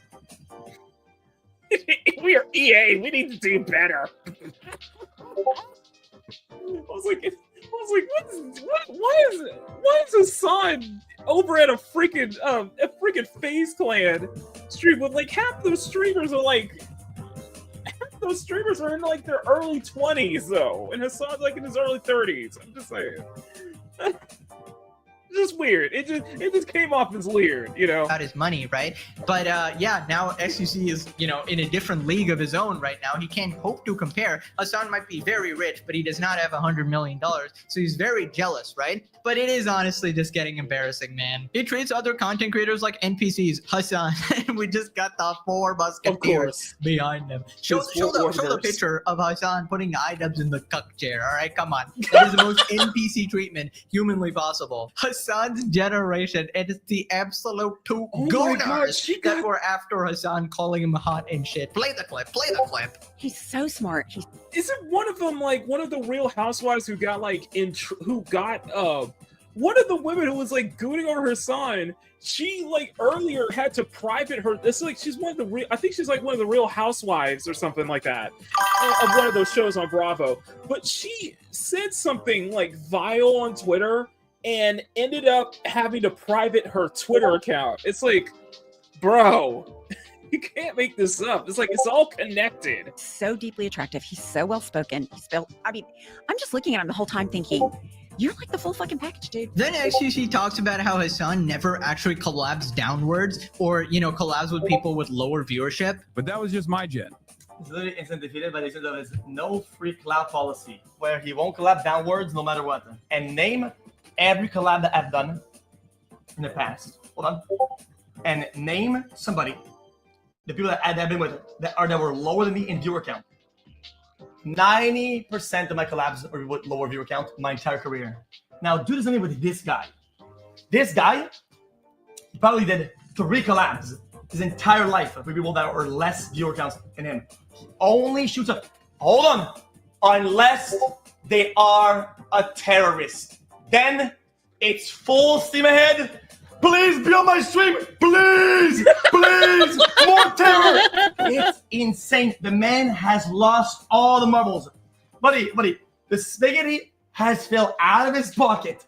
On God. Right? What is going on with this guy? Listen, I'm sure there's a couple instances of Hassan, you know, collabing with other people who are, you know, in the friend group or whatever, who have lower numbers or whatever. But I do think Hassan is usually very strategic in who he collabs with, right? Mm-hmm. He's always trying to break in to a more mainstream audience, and he uses his so-called friends to do it, right? This absolute sociopath. And one of his prime best buddies is our boy Jellywig, of course, right? Now, Jellywig, as we know, obviously has a very mainstream audience, very brand friendly. He's friends with literally every streamer, the Hollywood of Twitch, right? Yeah. And he has access to everyone and anyone, all the sponsors, everything, right? Because he does gaming and variety. And Hassan loves this. He loves that he's friends with Jellywig. He would love to. I know Power knows about that whole Valkyrie. What was it? That Valkyrie clip that was surfacing all over the internet lately. Get in bed with him and use him in order to reach a wider audience and brainwash the regular population with his nonstop propaganda. And I think it's pretty dangerous, you know, to let this guy spew his constant propaganda to a mainstream audience, which is why it's important to cut off this absolute snake, and anyone who associates with this guy will be clowned on by me. Oh no, now Hassan is gonna make XQC a military target. Is Hassan secretly the king of rage bait? I mean, dude, if your entire life is rage bait, I mean, that's just you, right? This is the KC-tron strat again, where like, I'm just trolling, guys. Yeah, it's just business. Hassan back at it again. I think in SQC's chat, whenever Hassan's name is brought up, they start spamming Hassan because he's a snake. Hiss, you know? Anyways, Hassan responded. Hassan calls XQC racist after X said Hassan promotes terrorism. Already the classic strategy, I guess. Don't promote gambling! Promote terrorism! Yes! Guys, don't gamble! Instead, be a terrorist!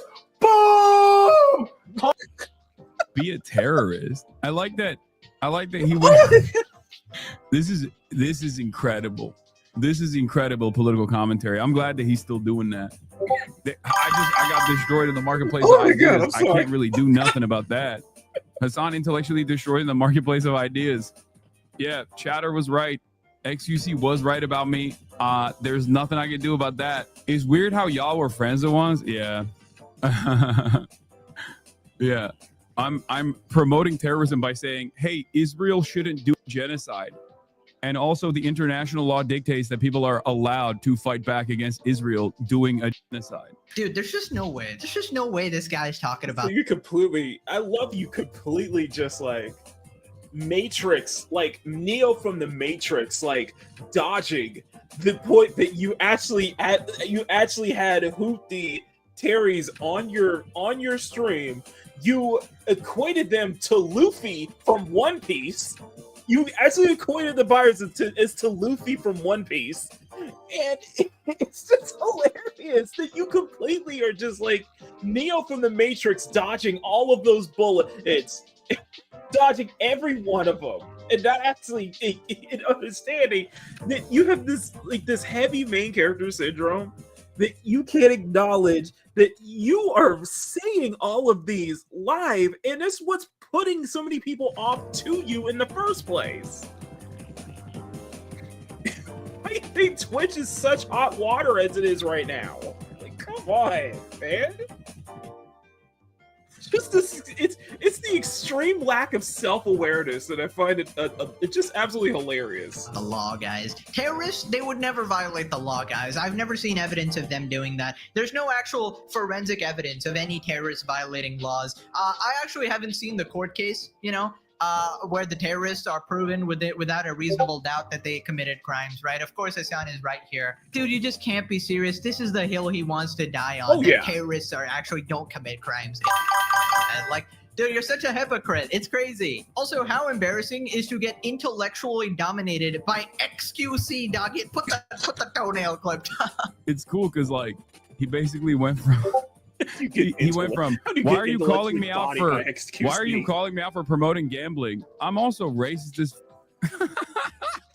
No, I don't think it's wanting to sue Ethan. It's also wanting to, it also specifically said, I think there's that same person who specifically said, Ethan is a menace and needs to, and the only person who can stop Ethan is me. And it's like, that sounds like a threat.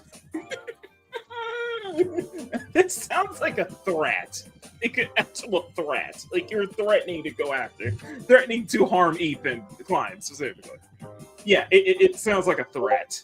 I know that a lot of people in these spaces just don't want to think too much or think too hard about, politics in general, and they want like a comfortable narrative, so they go, oh dude, you promote terrorism. But like that's, that is pot calling the kettle black there. Hamas, just saying. Kind of a ridiculous thing to say about a dude. Who's just like consistently been advocating to not murder children in Gaza, or just not murder children anywhere, really. Hassan, just a question for you. Can I ask you, has Hamas, the Houthis, or Hezbollah ever resulted in any children casualties? Just a question, because Hassan, the Lord and Savior Superman himself, really cares about children, yeah, right? He really cares about the kids. He's such a nice guy. And then he supports organizations that use them as human shields. You absolute delusional psychopath, bro. Where did racist come from? I didn't even see where did racist example come there. from? Why did Hassan randomly call SUC racist? Did I miss something? Is like Hassan's fucking pea brain getting to me or something like that? Yeah, it's just a Hamas Piker special where, hey, I don't want to listen to any of your arguments. I'm just gonna slander you as a racist so that my chat just doesn't listen to you anymore. Right? So then SUC responds to Hassan calling him racist. Why are you calling me out for promoting gambling? I'm also racist as fuck. I know that a lot of people in these spaces. Because I thought it'd be a funny joke, like he's racist because of something funny, like some gotcha or something like that. But there's nothing to it. What XQC was racist, kind of a ridiculous thing. Kind of boring. Yeah, that's the thing. He's just not going to clarify. He's just going to put it out there. His audience obviously doesn't care about fact checking or anything like that. He's just gonna straight up lie there. Usually works for his son. So why what did I bother? miss? Don't need examples because they don't have common sense. People responded, it Yeah. baffles me that people actually tune in to Look watch at- his son. Are look these at people Jay's like, meant so to- what did I miss? It's more disappointment. It is, sir. It is absolutely diabolical. Okay, it is absolutely diabolical. And Ryuga, good morning. Absolutely insane. Yes. Every time his son gets any criticism, he does his annoying little and then laughs and deflects by using the side defense. So boring, so intellectually empty. Dude, his little laugh is like it's literally like H-E-H, you know? Fucking annoying as shit, dude. Moving on to Hassan versus Asmongold and Tectone. Basically, Twitch has implemented their crackdown on bots, and a lot of the top streamers had a bunch of bots in their streams. This was a big talking viewership point. is This now was going a down. huge Keep in talking mind, point other this people weekend, can by the way. The whole Twitch, basically Twitch cracking down on bots. Yeah, I was watching a lot of videos talking about that. Asmongold, I think even Asmongold was like crashing out on Charlie, Moist Critical over it too. Also bot you, so it's not necessarily the streamer's fault all the time. And it seems like Asmongold took a big hit as well as Tectone. So Hassan is calling them out. Hassan takes shot at Tectone's viewership post-bot update. Also breathes a sigh of relief knowing that right-wing commentary isn't as popular as he thought due to Asmon's new numbers. Just a lot of people who are invested in right-wing commentary. That's what I thought. And I think I was a little wrong about that. I think that there is an organic audience for right-wing commentary. It's just not as big as I thought it was. Adjusted to their viewership is like Tectone, Asmongold's second. And yes, Reb did cover that. So thanks to Power for sending over the video earlier. In command, he's had a big cut as well. I believe he went from like what did he go from? Sully Gnome. Thank God you were wrong. Yeah, I placed a lot of emphasis on like organic viewership. I thought it was like real, and I thought it was and the reason, yeah, he went from like 5K or he went from like 5K viewers to, as soon as the bots went down, to 1K, 1.5K to 2K. Hassan is making me learn about their streamers against my will. He dropped almost 50% of his viewers, but today he begged his Kick YouTube streams to open his Twitch stream on another tab. Why would you ever think anything the right wing is doing is real? I look at these numbers as a content creator because I'm matching the political shift happening in the environment that I exist in real. Now, if you guys did see Rev's video, if you saw Tectone's video yesterday, because they all put out videos about this. If you saw Charlie's video, you'll understand that everything Hassan is saying about this is a complete lie. Right, so first off, pretty sure that he's not down to 1K. Pretty sure that was just another bull-faced lie by Hassan there. Anyways, I highly doubt that Tectone and Asmon were botting themselves. They don't really need to. Likely their fans might have botted them, or their org might have botted them. Tectone was literally calling this shit out for ages now, you know, saying that, everybody's going to be exposed for having a bunch of bots or whatever. I just love how every single time he conveniently never mentions the multi-stream. So Tectone streams on YouTube and Kick and on Twitch. So the viewers are obviously segmented, right? And Hassan doesn't want people to know this. He only compares Twitch stats, right? In Hassan's echo chamber, only Twitch exists. And he doesn't, I think he wants his viewers to not even know that these other platforms even exist, so that they always think that Hassan is always on top. Phil responded, do you know why he's so obsessed? I speculated as to do with he knows that Twitch won't throw all those bots just like everyone else's. He knows that he hasn't earned anything. He didn't build himself up from zero the way they did. And he knows a reckoning is coming. Yeah, I wouldn't be surprised if Twitch was playing favorites regarding Hassan. Even if he doesn't bot, I don't really care. I feel like there are a couple streamers at the top who do bot themselves, which is just not a good idea, whatever. They just want to get like sort of recommended, you know, have the sponsors think that they're more popular than they actually are, etc., etc. People like Asmongold don't really need to do that, obviously. It seems like somebody has been doing it for them, right? So Asmon responds, calling out Hassan again, asks why Hassan used to lie about Tectone's Twitch viewership. Yeah, he went from like 5K, or he went from like 5K viewers to, as soon as the bots went down, to 1K, 1.5K to 2K.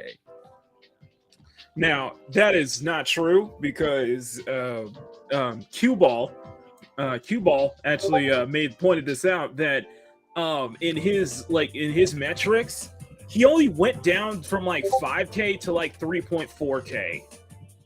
So yeah, that's wrong about that. But then he had a significant boost up to 15K the next day afterwards, and I think it was because of the whole. I think it was because of the bonding and the multi-stream or something like that. I gotta go back and watch. I gotta go back and watch Baldy's video again for clarification.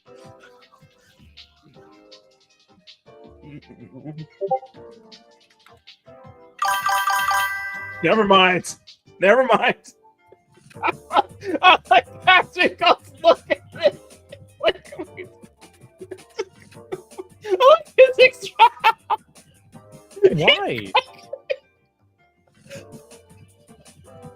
Why? Why do you do this? Nobody asked you to do this. What? Oh no, was I lying? Wow, I'm so shocked. I could have never guessed this, guys. Wow. Oh my god. I'm sorry. I'm sorry. It's just that look Asmongold was making when he was looking this up. It's like, bro, why are you lying? Why do you need to lie about this? What was the point of you lying? Jesus Christ. 100 fucking time, guys. Holy shit, come on. Are we surprised? Are we surprised? I guarantee you he's gonna blame it on his chat, be like, I actually read that message in chat, guys. Well, don't fucking take everything you see in your chat at face value. Like, every single time, his chat just rage baits him and, like, tells complete lies to him. He goes like, I can't believe that happened. Like, dude, come on. Moving on to Ethan calling out Hassan. Basically, if you remember last time, Aiden Ross said that Hassan should be deported, right? Wow. And he said he's gonna talk to Trump about it or whatever. Hassan immediately started talking about Ethan for some reason. Ethan says, Aiden Ross says Hassan should be deported. How could Ethan do this? Did you see Aiden said he's going to ask Trump to deport you? Oh my God. Ethan is going to suck Aiden Ross's cock for that. Holy shit. Oh my God. That's so funny. Aiden Ross is about to be the #1 greatest ally to Ethan Klein and the pest that is also known as Destiny. Holy fuck. Asmongold. Speaking of which, Destiny. Speaking of which, I was gonna cover this. I wanted to cover this on yesterday if it wasn't for the 5-year anniversary. But yeah, Destiny is arrested. Yeah, Destiny is arrested for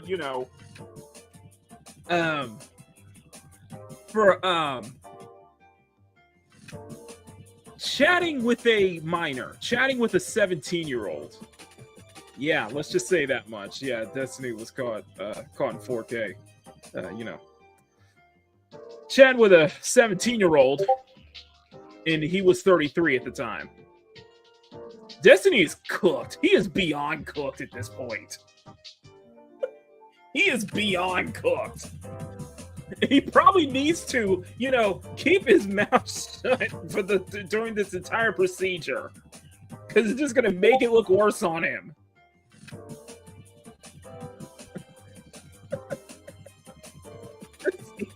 Don't cook, man. Oh, I just want to understand this. This whole thing with like Destiny, Hassan, Ethan, and even Anissa's wife. I don't like any of them. It's just entertaining as heck. Oh, get out. Dude, this is, I actually like Hassan now because he's legitimately like the ultimate socialist at this point. You know what he's doing? He's not donating his money to Gaza. He's donating his money to me. All right? There's a wealth transfer going on right here because he's making sure to give me enough episodes to make me richer than Hassan. Now, I want to clarify Grumpy's comment here. And I'm not disagreeing with you. I'm not disagreeing with you. I just want to share you one little clip. I just want to share you one little clip here.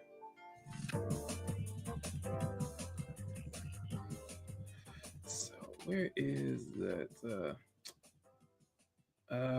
There's a little clip. There's one little clip that I probably don't have it, but I just want to remember that Hamas did say a while back, old enough to count, old enough to mount. Just saying. On himself, and I appreciate that. I honestly take all of my criticism back. Thank you, Hassan, for enabling this. Honestly, moving on to local moron iDubbbz, of course. Now he's talking about his next video coming up. iDubbbz said his next video will be I'm about not disagreeing with Grumpy. I'm just saying. Anissa. Oh my god. Chat. You can help me with the next video. Are there any rumors or criticisms? Maybe rumors is a better way of describing it, but that you've heard about, like Anissa and I, over the years or recently. Right. So he's going to try to justify all of the criticism against he and Anissa now. Dude, how much more do you want to be humiliated? This is honestly embarrassing. I feel like the easiest thing to do would be just apologize instead of doing all of this bullshit.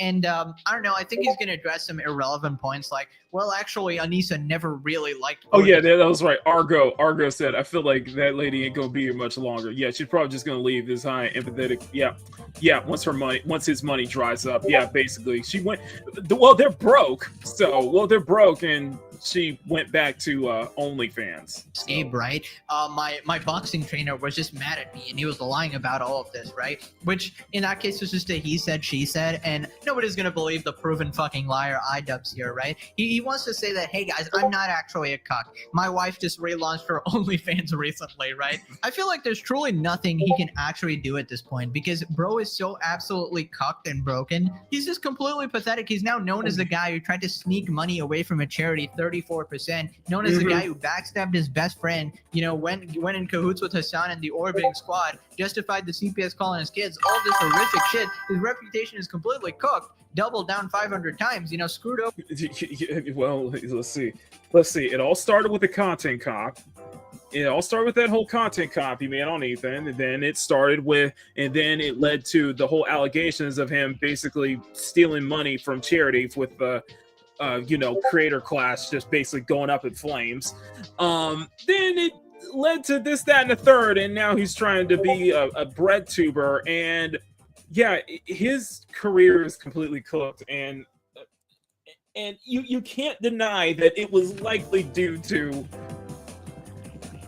Anissa. So I'm just it goes back to what I say. If you side with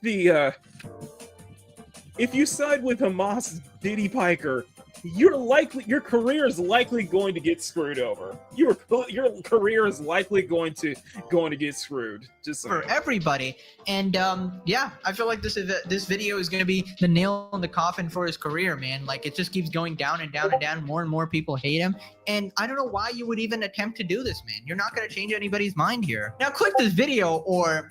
Actually, no threats today, guys. Thank you for watching. All right, I'm gonna let you guys off for episode 100. Not sure what we're doing next, if we're continuing the series or whatever, but 7 years on YouTube and still going strong, man. I am blessed. Love you guys. Thanks for the support. Thanks for all the sweet messages on everywhere, in the comments, Instagram, everywhere. Okay, thanks for watching. Bye bye. So yeah, I was just wanted to a little bit of that slop just to wrap up the morning. That slop to wrap up the morning. Thought it was fun. I appreciate to like the 18, 19 people who were watching at the time. I'll tone it down moving forward. So it's the whole thing is entertaining. This whole saga has been just entertaining as all get out. So it's just really funny because like, man, I know like man, I was like a lot of these names I recognize, like for example, with the whole, Frogan, the three musketeers of yeah, I know. Time's up. I gotta get ready. For work. Listen, you guys been amazing. Thank you. We had 15 people. You know what's the crazy thing is? We had 15 people watching before the raid. How crazy that is. Before we got raided by Loki this morning, we got 15 people watching. How crazy is that? That is pretty damn cool, I gotta say.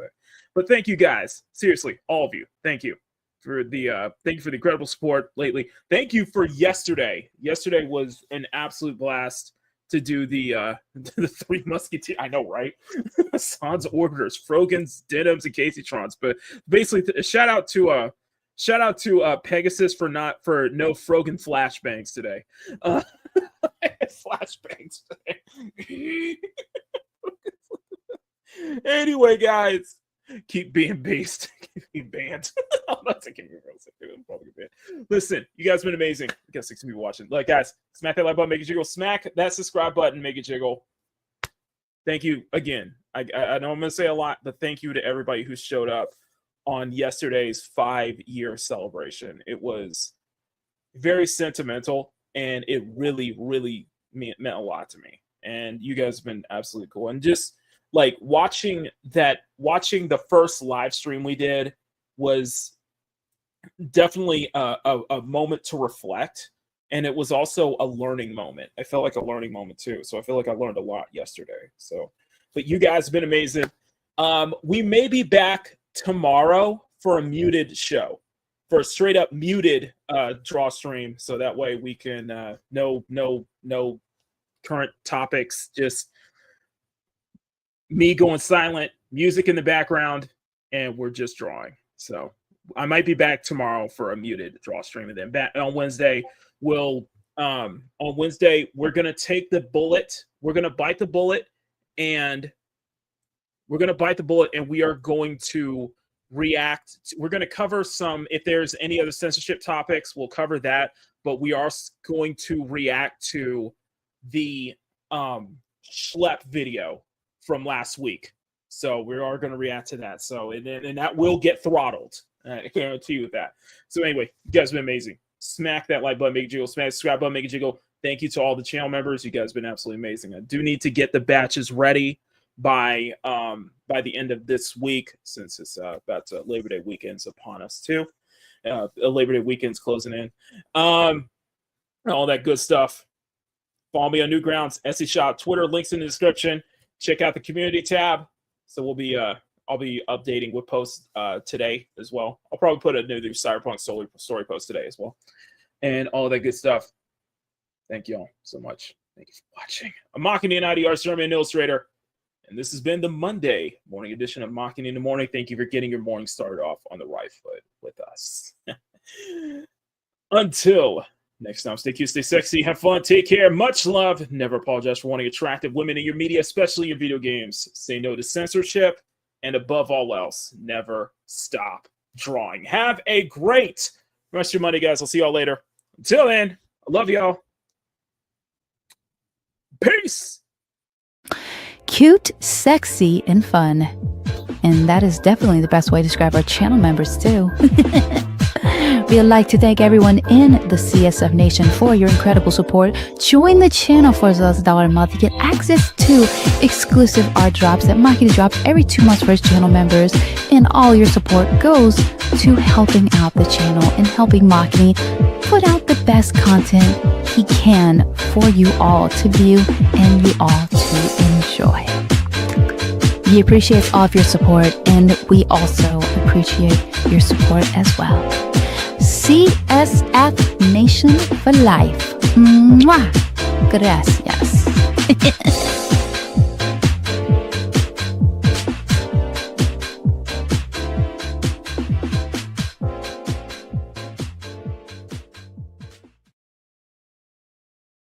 Thank you for tuning in to Makini in the Morning and getting your morning started up on the right foot with us. If you enjoy this program, please smack that like button and make it jiggle. Share the show out to everyone you know. Tell your friends, tell your family, tell everyone. Become a channel member for as low as $1 a month if you want to support Makini further, and if you want to help Makini reach his 4K subscriber goal, hit that subscribe button. You'll definitely will not regret it. I am Marisa Latelli, producer and weather girl for this very program, and we all want to wish you a wonderful, wonderful rest of your day. Stay safe out there. We will see you all next time here on Makini in the Morning. Mwah!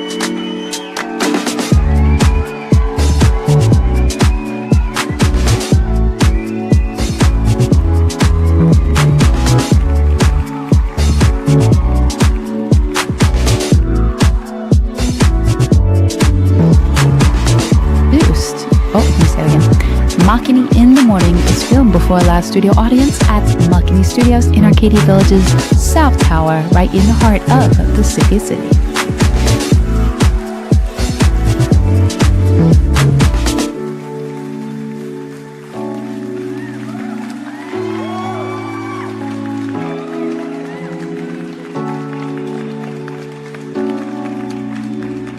Would you like free tickets to the next Makini in the Morning live show? Of course you do. All you have to do is visit youtube.com/Makini90 or call 765-9077 toll free. We want to pass up on free tickets.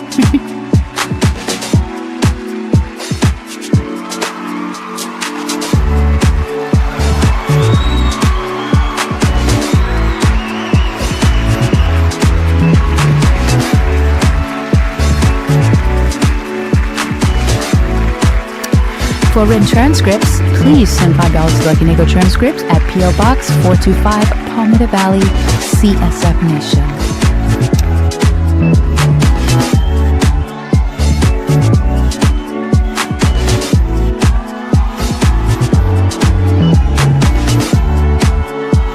Makini in the Morning is produced by Silver Nine Productions with Makini Draws Productions in association with Inisa Lockhart Television and Makira Banks Entertainment, and is distributed by CSF Nation Domestic Television Distribution.